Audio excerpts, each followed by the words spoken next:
We want to give all praises, honor, and glory to the Most High God, Yahweh, Ba'ashem, Hamashiach, Yahweh Shai. We're going to kick it off with the book of 1 John chapter 2, verse 15. And can you get James chapter 4 and 4? We're going to go into some classics. And we're going to cover a topic that even learning it once ain't enough. Hearing it once ain't enough. You constantly got to go into these things so you can be reminded of it and walk in it. Go ahead. This is 1 John 2, verse 15. Bring it out. Love not the world, neither the things that are in the world. If any man love the world, the love of the Father is not in him. It says, love not the world. Love not the world. You can't get attached to the things that the world has to offer. You can't get attached with having the designer clothes, being rich, being famous, having the Rolls Royce. You know what I'm saying? You can't get attached to these things. You can't get attached to getting 100 likes on Facebook. Right? Let's keep reading on that. For all that is in the world, the lust of the flesh, and the lust of the eyes, and the pride of life is not of the Father, but is of the world. One more verse, right? And the world passeth away, and the lust thereof. But he that doeth the will of God abideth forever. You don't want to fall in love with the world. At some point, this world is going to come to an end. It's going to come to an end. Can you give me 2nd Ezra chapter 6 and 9? It might be 1st Ezra. 2nd Ezra 6 and 9. 2nd Ezra 6 and 9. It says, this world is going to pass away. But he that doeth the will of God, meaning he that keep God's commandments, the men, the women, and the children that's obedient to the Most High God they're gonna abide forever. Read that. This is 2nd Ezra 6, verse 9. For Esau is the end of the world. What the Bible say? For Esau is the end of the world. One more time. For Esau is the end of the world, and Jacob is the beginning of it that followeth. Give me 2nd Ezra 7 and 43. It says, Esau is the end of the world. Because this is his world. This is his society. This is his kingdom. He got dominion over the whole earth right now. This is his world. If you get attached to his world, you're going to get destroyed. It's simple. Bring that out. This is 2nd Ezra 7, verse 43. Bring it out. But the day of doom. The day of what? But the day of doom. Read that again. The day of doom. The Bible talks about the day of doom. The day of doom. Everything going to go up in flames. Esau's dominion, his kingdom, is going to go up in flames. The Bible already spoke. The day of doom, go ahead, shall be the end of this time. And the beginning. We got to touch on that. The day of doom is going to be the end of this time. Of his kingdom, his dominion. If you see brothers kind of being weird, it's because it's super cold. You feel me? So if brother over here kicking nothing, bear with him. Understand. The wind is not friendly right now. It's cutting through everything. All right. But the day of doom shall be the end of this time. His dominion, his kingdom, his rulership. Go ahead. And the beginning of the immortality for to come. But that marks the beginning of the immortality to come. That marks the day of doom for this society, this kingdom, this world. That marks the beginning of our world. So a lot of people are going to be disappointed. A lot of people are going to be hurt. A lot of people are going to be caught off guard. The other day we was in a meditation station. I was telling the brothers about. We was talking about being caught off guard. We start talking about the element of surprise. And I used a scenario like a fighter. If you have the element of surprise is a huge tactic. I'm gonna give a scenario. Let's say we got a fighter. Let's say I hit Aharon in the stomach. Boom. Let's just throw a figurative amount of force on him. We're gonna say I hit him with 50 force. But he knew I was finna do it. naturally he's going to brace for that impact and that force. You know what I'm saying? So it's not going to damage him a lot. He's going to flex up his abs. But let's say I sneak him and I only hit him with 50 force. He didn't brace for it. It's going to be way more effective because the element of surprise. One thing that the Israelites is going to be doing, they're going to be bracing for this world to come to an end. Why? Because brother, go to Revelations. You know what I want. You know what I want. He know what I want. Watch. He finna wing it. He finna pull out anything. That's what you want, right? Let me get 1 and 3. That's what you need. Let me get Revelation 1 and 3. I'm up 1 and 3. This is Revelation 1 verse 3. Blessed is he that readeth, and they that hear the words of this prophecy, and keep those things which are written therein, for the time is at hand. The time is at hand. It's coming upon us. Hey, get that though it tarry, wait for it. Get that? He finna grab it. But this is why the Israelites got a huge what's it called? Advantage. Because the element of surprise, we're not gonna be caught off guard.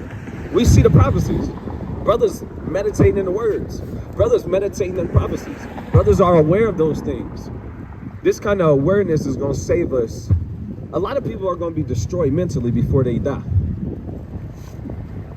A lot of people are going to die because they destroyed mentally. The Bible already said it.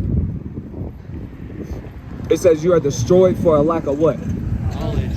We are destroyed for a lack of what? Knowledge. A lack of knowledge. But the Israelites, they in the secret places. They in the chambers.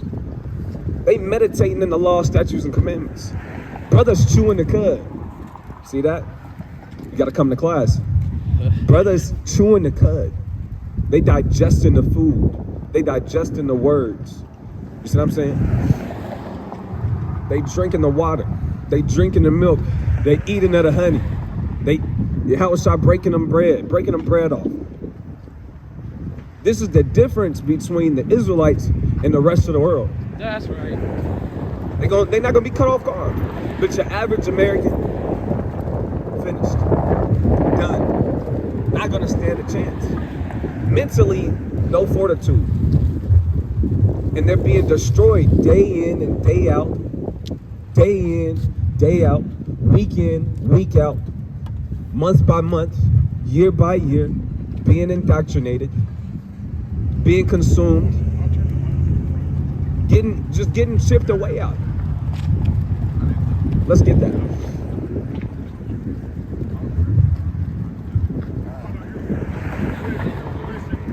It's the book of Habakkuk, chapter 2, and verse 3. Yeah. For the vision is yet for an appointed time, but at the end it shall speak. It shall what? It shall speak and not lie. Though it tarry, wait for it. Though it tarry, wait for it. Go. Because it will surely come. It will not tarry. It will not tarry. These prophecies, though it feels like it's tarrying, wait for it. It's going to surely come to pass. Let me get Isaiah chapter 46 and verse 10. Baba Kasha. Though it wait for it, though it tarry, wait for it. Because it's going to surely come to pass. Man, not too long ago, somebody said, why are you still reading Daniel? Why are you still reading the book of Daniel? Because the prophecies is in there. Daniel was hard. He had to interpret. He had breakdowns. He told a man his dream without knowing, and then he didn't even know his dream no more. You see what I'm saying? Bring that up. This is Isaiah 46 verse 10. Bring it up. Declaring the end from the beginning. The Most High does this. Our Lord, our power, He's able to do this. He'll declare the very end, the very last thing of something from the beginning. Read. And from ancient times the things that are not yet done. Saying, my counsel shall stand, and I will do all my pleasure. That's the kind of God we serving. That's the kind of God we serving. In these last days, you wanna make sure you're in the good graces of the Most High. The only way you do that is by abiding and Squacky, I lost my train of thought. By doing the will of the Most High. That's right. I'm saying that's the only way to be in the Most High God's good graces, to be preserved from all of the said evils, from the damn day of doom, from destruction, That's right. from famine, That's right. from pestilence, from the sword, That's right. from teeth of wild beasts. The only way to escape. You think that you the most luckiest guy on earth. That's the problem. You think that you him. Because you heard Kevin Gates make a song. You've been listening too much NBA Youngboy. You know, you got a Glock. You plan on getting a 50 round, you know, drum. And you think that you protected and you think you safe. You think you got it. You think you him. You kind of got you a condo and a Camaro. Jake get a Camaro and he think he can't get touched. Scat. Hey, he get a scat pack cut. He get a Charger and he think he invincible. He's trying to show you how to get money now. All you gotta do is listen to him. He the seer now. Now he the damn prophet. Said fuck Daniel, go to damn whatever his name is. What'd you say? Javon. See what I'm saying?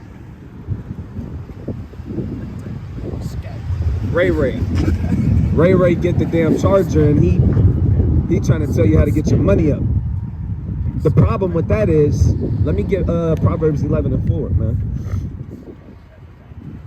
Somebody told us that, didn't they? Get your money up. Somebody said, yeah, we teaching the Bible. He said, get your money up. We are getting our money up. Let me get the book of Matthew chapter 6, man. 6 and might be 21. Proverbs 11:4. I got some Matthew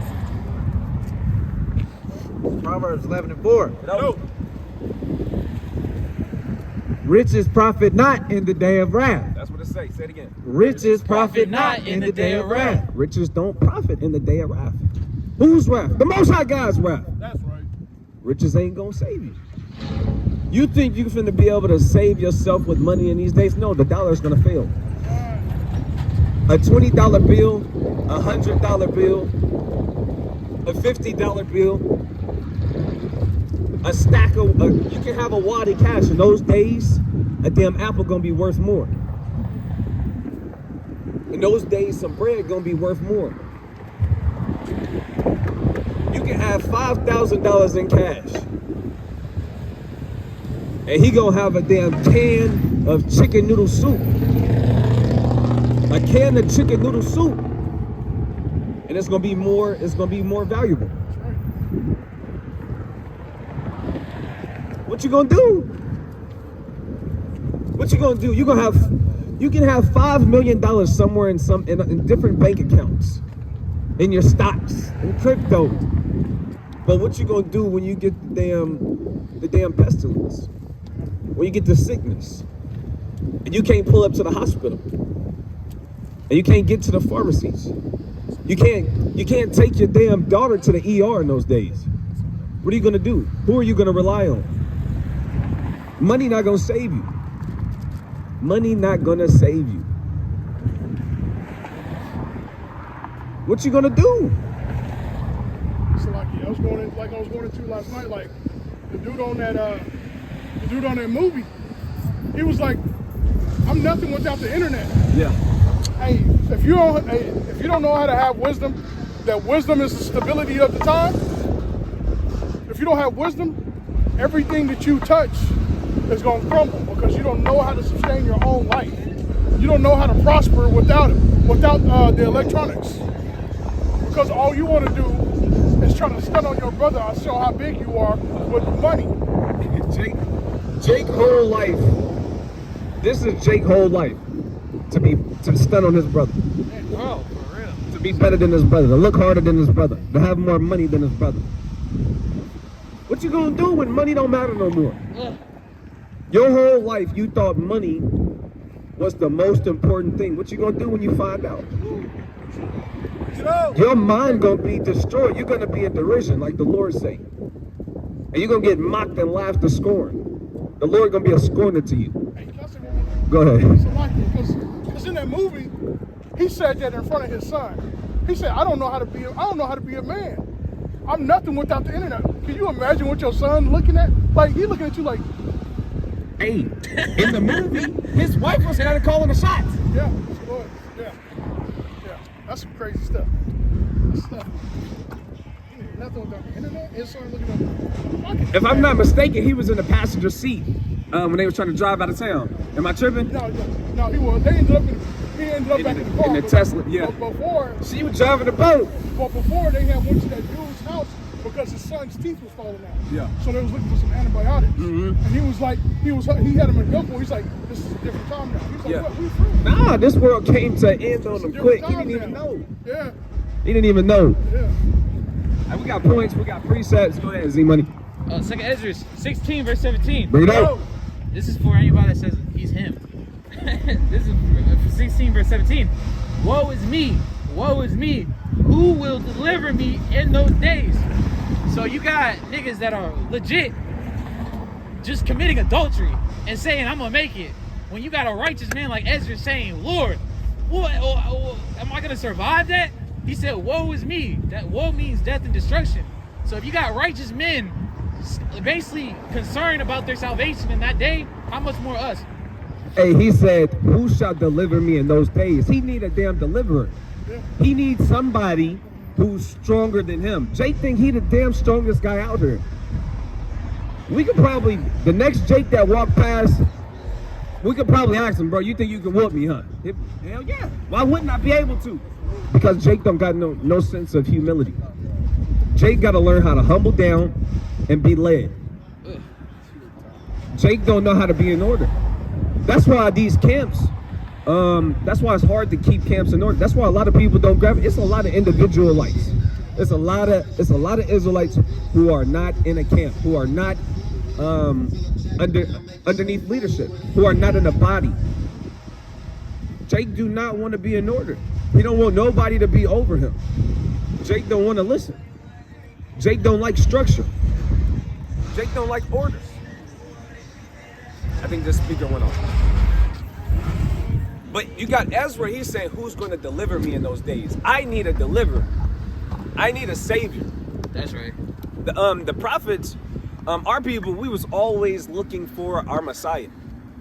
We was always looking for our Messiah. Always. We had many saviors. You can read that in the book of Ezra. You can read that in the book of Ezra. What you got? You can bring it out. Yeah, just touching on a point when he said it's a different time now. Hey, circumstances changes things, you know. So this is 2 Ezra 6, verse 24. Bring it out. At that time shall friends fight one against another like enemies, Right. and the earth shall stand in fear with those that dwell therein. The springs of the fountains shall stand still, and in 3 hours they shall not run. So your neighbor that you could have, you know, borrowed a cup of sugar from a year ago, they gonna be beating on your door for that can of beans. They know you got in there. Yeah. Hey, let me get Matthew 24 and 13. What you got? Yeah. All right. Matthew what? Matthew 24, actually 12. Bring it up. The book of Matthew, chapter 24, verse 12. Bring it out. And because iniquity shall abound. What is iniquity? Sin upon sin. Because sin is going to abound. It's going to be at an all-time high. It's a lot of sin going on right now. It's a lot of sin going on in the earth right now. But it's going to be even more than this. It says, because iniquity shall abound. Go ahead. The love of many shall wax cold. The love of what? The love of many shall wax cold. What do you think is going to be happening if iniquity, from this moment right here, iniquity increases?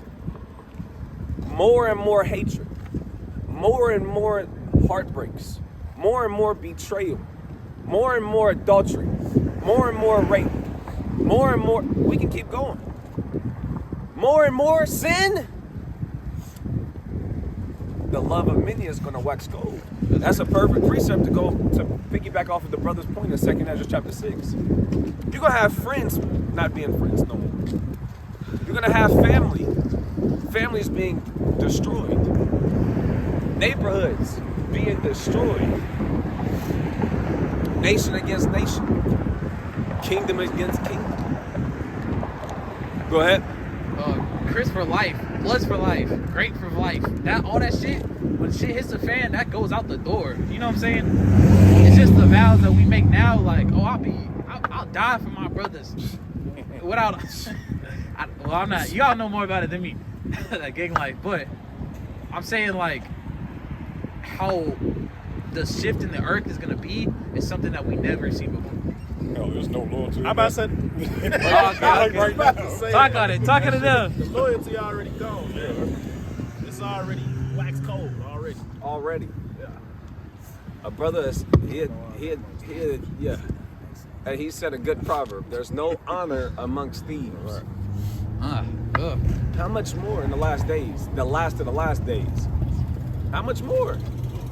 It's going to get worse. What that look like? So this is why brothers got to start. Let's get more scriptures. Let's get Romans chapter 12, Baba Kasha. Let's get first Maccabees chapter 2 verse 28. Romans 12. You can get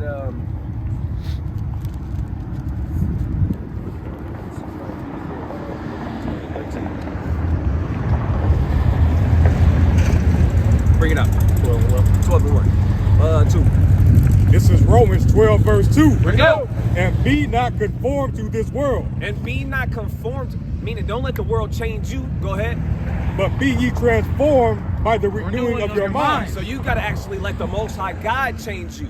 Don't let the worldly desires, worldly lusts, worldly temptations, this worldly society in general change you. Let the Most High God change you. If you let the world change you, you're finished. Right. You're gonna be abounding in evil. But if you let the Most High change you, you're gonna abound in righteousness. Read. That ye may prove what is that good and acceptable and perfect will of God. So you literally gotta be born again. If not, you're not gonna stand a chance in these last days. Let me get the first Maccabees. First Maccabees, chapter 2, verse 28. Bring it out. So he and his sons fled into the mountains. This is Judas, his brothers, and his father Mattathias. It said they fled into where? The mountains. They got loose. Do you not know what was going on at this time? Their world was coming to an end.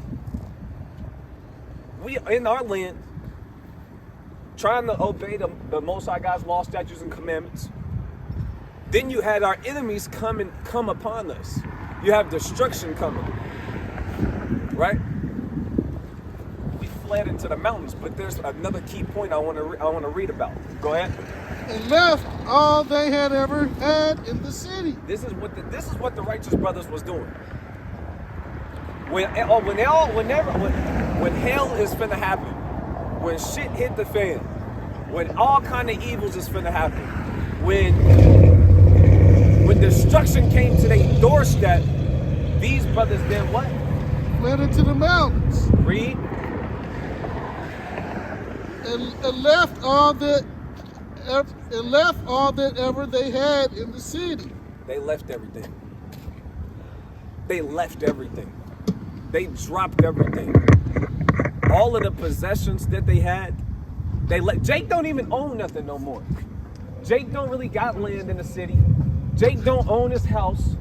Jake barely, most of the time, don't even own his vehicle. Jake barely owns anything, but he's so attached to it. But Mattathias, his sons, Judas Maccabees, Simon, they left everything they had. You got to ask yourself, are you prepared for that? Are you prepared to leave everything behind? A lot of brothers can't say that. A lot of sisters can't say that. A lot of people can't stop. A lot of people can't drop it. A lot of people not going to want to leave their king size bed, their queen size bed. A lot of people not going to want to just get up and go. A lot of people going to conform. If you know, you know. If you don't know, read the book of First Maccabees, and you'll see when your life was when it's time to die, for the Most High, or you got the option to live and to conform, a lot of people gonna conform. A lot of people are willingly gonna go to these FEMA camps. A lot of people are willingly gonna go because they're not gonna want to leave everything behind. Well, for the kids. Say it again. For the kids. Yeah, for their kids. They're gonna be putting their trust in their enemy. Their enemy is gonna say, hey, look, we know things are bad, but this is what has to be done for the greater good. But we will protect you. You have our word. All you have to do is A, B, C. That's all you got to do. All you got to do is let us do this, to you. And they're gonna say, okay, cool. Do you promise this is the only thing? Esau gonna say, we promise. And Jake gonna be persuaded. Jake gonna get seduced. Jake gonna get seduced. He gonna get rocked to sleep. Jake never woke up, so it's easy to put Jake to sleep. Right? What you got? This is Revelation 3, verse 17. Bring it out! Because thou sayest, I am rich and increase with goods, and have need of nothing, and knowest not that thou art wretched and miserable and poor and blind and naked. There's a lot of people, put their trust in these material things, but Right. what's going to happen when you strip to those things and you have no faith, no integrity? Like you said, these people are going to have their way with you. That's all it takes, to be stripped of these material things that you put your trust in, and you have no trust in the Most High. That's hot. That's heavy. A lot of people don't know what wealth really look like. Ugh. A lot of people don't know what wealth really looked like. We think wealth was the guy who put up in that Corvette earlier. Right. A lot of people think that's wealth. Teach. Wealth is you actually being valuable as a man, as a woman. Value doesn't come by having $100,000 in your bank account or having a net worth of a million. Your net worth being 2 million, 3 million. That's not real wealth. That's money. That's riches. That's rich. But wealth comes within. Wealth comes from being chosen by the Most High God. That's right. God. Being a good servant to the Most High God. That's right. Serving Him with all your heart. You see what I'm saying? Real wealth is knowing your self-worth. That's right. You know what I'm saying? That's what real wealth is. You see what I'm saying? And you can be stripped away with nothing and still build yourself up. Being strict. Wealth is having stuff that cannot be taken from you. Like nobody can take the spirit of the Most High God that's within you. That's wealth. No one can. If this brother waxed mighty in patience and faith, no matter how low he's brought down financially, he's still wealthy. It can't be stripped away from him. They tell you when it comes to getting a slave, the main thing you're trying to take from them is their hope, their spirit, the desire to get up. As long as this slave is still willful, he still has hope, he's still a strong. They want to break you down all the way down. Wealth is not easily attainable. It's harder to attain true wealth than to obtain money. Money can be stripped. The Most High God said in the book of Sirach, on the drop of a dime, I can make a man rich or poor. Yeah. You see what I'm saying? Right? It's a light thing. It's an easy thing. This is Romans 15, verse 4. Bring it out. For whatsoever things were written aforetime were written for our learning, that we through patience and comfort of the scriptures might have hope. And that goes in anything. It's like, whether it's financial, anything, like we have hope in these scriptures. What you just read, all of a sudden he can make a poor man rich. Yeah. We have patience in these things. So, right, that's one of the things they're trying to take away today is these scriptures that give us hope. Right? That's right. Hey, I don't. Banning Bibles. It's like. I'm gonna say this. Most of the brothers that I'm around, they don't got worldly ambitions to be rich. I want to be rich. If I hear damn Malachi say I want to be rich, it wouldn't be what it is right now. He talking about I gotta be rich. I just gotta get famous. Man, give me Sirach 34. What you got? I'd do anything for this. I know people like that. Zion got a point. What you got though? Hey, while we speaking on the topic of wealth, you dig what I'm saying? We are wealthy indeed. So this Sirach 24 and 22. He that obeyeth me shall never be confounded, and they that work by me shall not do amiss.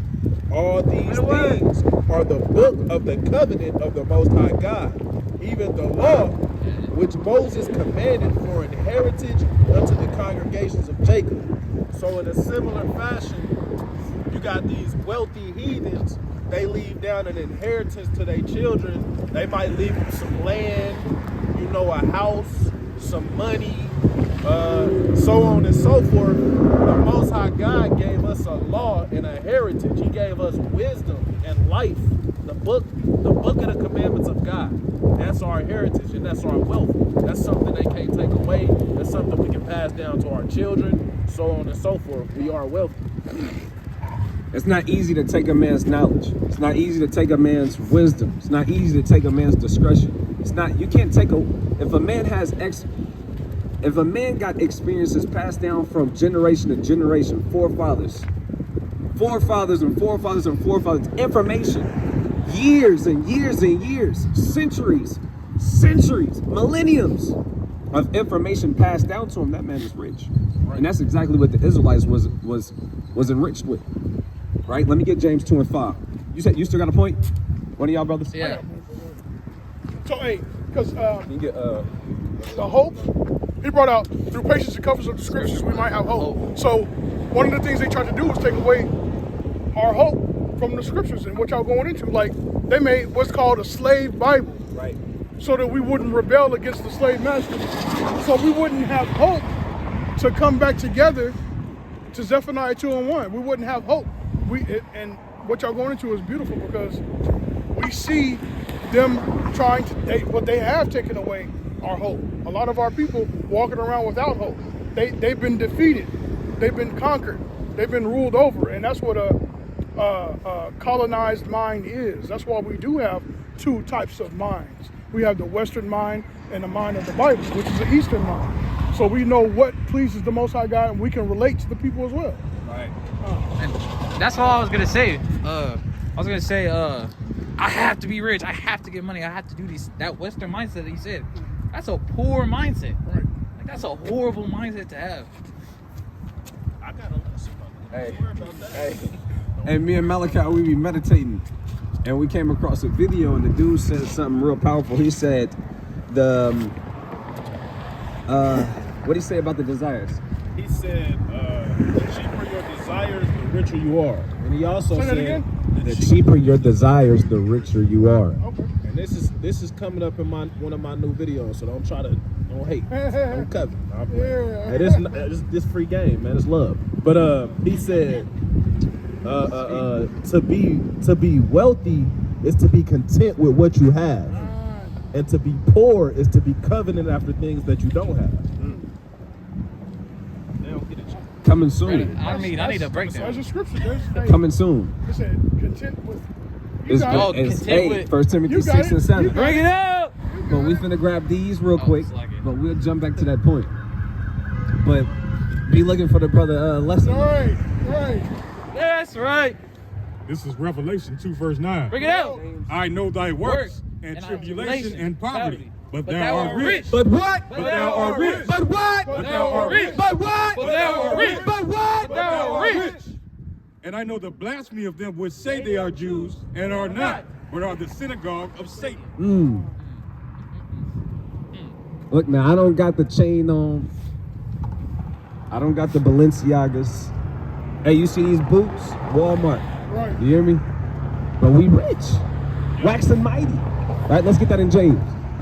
The book of James, chapter 2, and verse 5. Bring it out. Hearken, my beloved brethren, have not God chosen the poor of this world, The Most High chose the poor of this world. Read. rich in faith? Rich in what? Rich in faith. Rich in what? Rich in faith. And heirs of the kingdom which he hath promised to them that love him. Hey, we're the future. We're gonna be the ones with the most net worth. Bring it out. We the heirs. We the future rulers of this whole world. Esau think he got money. Esau think he got it going on. The prophecy says they're gonna bring. The isles of the Gentiles are gonna bring their riches unto us. They're gonna carry our damn children to us, to Jerusalem. They're gonna build up our walls. You know what I'm saying? They're gonna have to work for us. They're gonna bring their riches to us. The gold, the precious jewels, the rubies, all of it. More topaz. We're gonna have all of it. On this side, we're not though. On this side, there's only gonna be a few people who are gonna have money. Right. That's fine. I'm cool with that. I still got everything I need. I still got shelter. Hey, and when you read the book of Ecclesiasticus, chapter 39, I believe, it tells you the main things that a man needs for his life. Right? Clothing, shelter, water, bread. You see what I'm saying? I got all of that. I got all of that. I got all of the things I need and more. Brother got dogs, wives, brothers. You know what I'm saying? We got a little community. You know what I'm saying? Brothers got more. Right? Let's get to 1 Timothy chapter 6 and let's start at verse 7.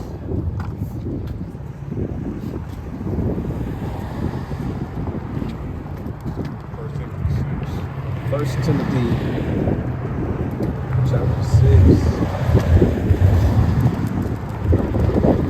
Verse 7. Yeah. We can start at 6. This is 1 Timothy 6, verse 6. Here we go. But godliness with contentment is great gain. Godliness with contentment is great gain. Godliness with contentment is great gain. A lot of people are not happy. And they haven't learned the skill to be content in whatever state you're in. There's gonna be times in your life where you have a lot of money. There's gonna be times in your house where you have a lot of everything. But then there's also gonna be times where you're on low. Balance. It's a balance. How balanced are you though? Are you able to balance those things out? Them emotions, them thoughts, them intrusive thoughts, the desire, the lust, the incontentment. This is how a man is tried. Right. This is how a man becomes perfect. This is how a man learns wisdom. This is how a man learns discretion. This is how a man obtains knowledge. That's right. You gain it through experiences. Let's read a little bit more and we're going to close out. For we brought nothing into the this world, and it is certain we can carry nothing out. And having food and raiment, let us be therewith content. Hey, we didn't bring nothing into this world. Surely we can't take nothing with us when we go. Everybody knows that. It don't matter if you take it to your burial site, you get it in your coffin, it's still not going to profit you. This is why you really got to be born again. Get your mind, get your spirit, get your heart right. Because we're approaching the last of the last of the last days.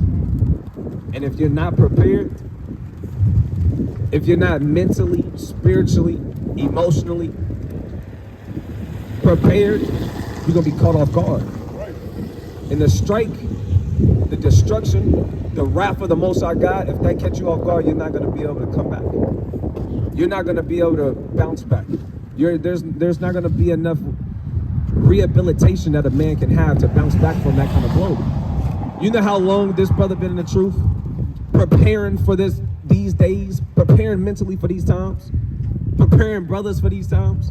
You think a no-name, regular, schmegular guy who haven't gave his life over to the Most High God, who didn't subdue his flesh and give his life over to the Most High God, is going to stand a chance in those last days? You're not going to stand a chance. Brothers got countless of days, hours upon hours studying, reading, meditating, getting prepared for the last days. You think the guy who just smoke weed all day, play 2K, don't work, you don't keep any God's commandments, you don't love your brother, you hate your brother, you're hitting on your wife, you're not there for your damn children. You think you're the guy who's going to make it in the last days? When you got damn wild beast,